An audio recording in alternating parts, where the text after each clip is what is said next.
Jack and Marc Show present a history of apothecaries during medieval times. So, Jack, I understand you've been educating yourself on apothecaries. I had a boil one time. I tried lancing it. What is a boil, anyways? It's a big pus-filled bump that can form anywhere on your body. Doctors say they have to lance it, just cut it and it drains. In medieval times, they thought everything was filled with evil spirits and stuff, so if you got a boil, your best bet was to go to the apothecary. Wasn't one of the apothecaries named Black Death Fernando? Oh yes, Black Death Fernando. He was so large, he grew up in the apothecary and he could never leave because his father never made the doorway big enough.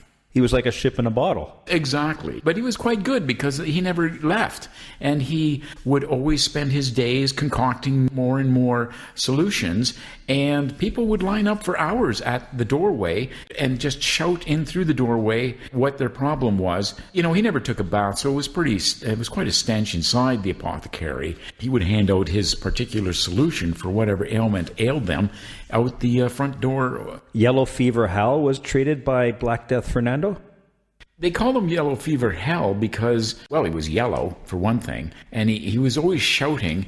He was a madman, but he would come up with his solutions just out of his madness. So you had to always keep him in chains. And if he did get loose, well, then there'd be big trouble. You know, he'd go around rampaging through the town and proposing to damsels and getting on horses and upturning apple carts. And then they'd have to capture him, put him in chains again, and then he would rant these herbal remedies for various ailments.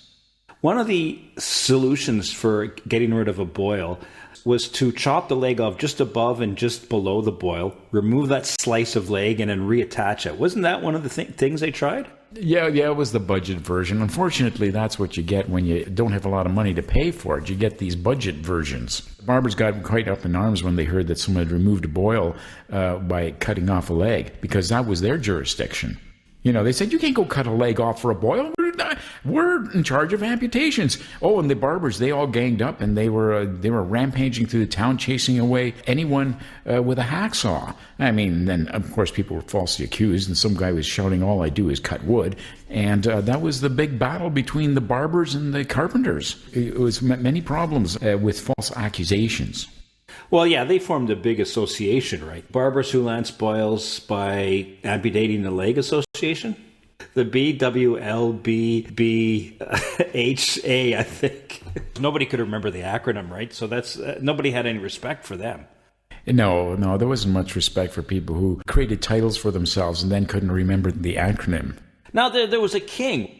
Oh, yeah, that would have been King Bulbous Bucolic. He wanted to incorporate all the apothecaries in his kingdom under his tutelage and then franchise them. And he was quite bulbous and bucolic. Hence his name. He was extremely lazy, and he demanded that his royal ass be carried around in a big cart. Now, he thought the solution to all of life's problems was a solution that could be drank. So when there was a financial crisis and people weren't paying their taxes, so he set out a royal decree that said everyone in the village who is suffering from high levels of debt had to drink the special formulas concocted by, what was his name again? Black Death Delilah? Oh, yeah, or Big Fat Ass Death. They also called him that when they couldn't remember his full name. He couldn't even get out of the doorway. Well, the problem was he was enabled by the people who lived because they kept bringing food. Yeah, no one had any money, so they'd bring like a chicken pot pie. I remember his name now. It's Black Death Fernando. That's right, Black Death Fernando. Black Death, that would be a BDF, Biddif. That was a mnemonic. They knew it began with F, right? For a while, they called him Black Death Fuckerface. In those days, fuckerface didn't mean what we think it is today. What did it mean? It meant your face looks like a big splat of pie. It has a very specific meaning. Not just any pie. It was strawberry rhubarb pie, right? Yes, strawberry rhubarb pie that has fallen on the floor and splatted. And they'd say, oh, look at that. What a fucker face. Oh, that got the strawberry rhubarb farmers up in arms. Oh, yeah, of course, they had their own union. And they used to get together on Sundays and fight with the barbers, just for practice. These fights, they took place in the big Coliseum. Wasn't it called Placenta Field? Yeah, that's where they had the big Colosseum. They put that. It was all made out of wood, of course. They didn't have like a Roman stone one. That was Placenta Field because that's where they threw all the placentas.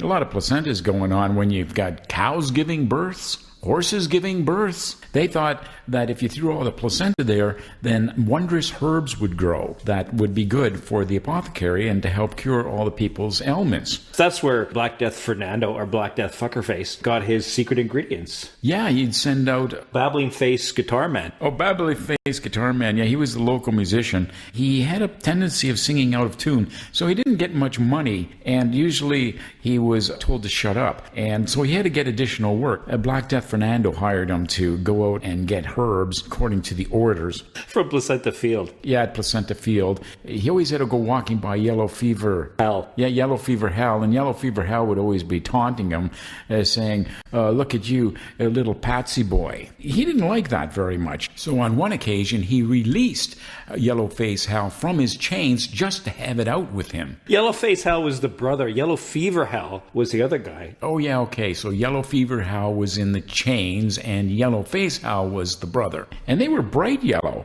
They weren't just a light tint of yellow. It was remarkable. They had the worst case of jaundice ever known. And, well, they drank a lot, of course. And they were the happiest people in town, though. And when other villagers would walk by Yellow Face Hal, he would say, are you feeling a little down? Well, look at me. I'm in chains, and I'm still happy.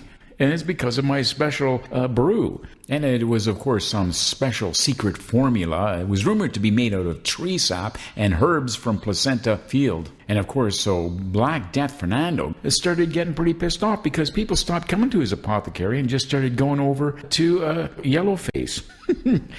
So he started losing money, so he couldn't buy food anymore, right? So he started to lose weight, and after about a decade, he could fit through the door. And he went outside, and he had never been out from under a roof. He created one of the first umbrellas made out of a bunch of planks on a stick, and it was his portable roof that he would carry around with him, just so he could deal with being under open sky. Didn't he go to confront King Bulbous Bucolic? He did exactly that, and he said, what the fuck? I've been in that place for 20 years of my life. I grew up in there. I want compensation for pharmacist abuse. And that was a well-known phenomena in those days, was PA. And most people didn't even know what a pharmacist was, so they didn't have much compassion. As a consequence, a bunch of pharmacists from the village got together and had a Pharmacists' Day protest parade. And the people said, well, what are you protesting? And they said, we're protesting pharmacist abuse. And they said, well, what's a pharmacist? They said, well, we're the guys who work in the apothecary. And they said, no. You're apothecarists. And they said, well, listen, now we're just arguing semantics.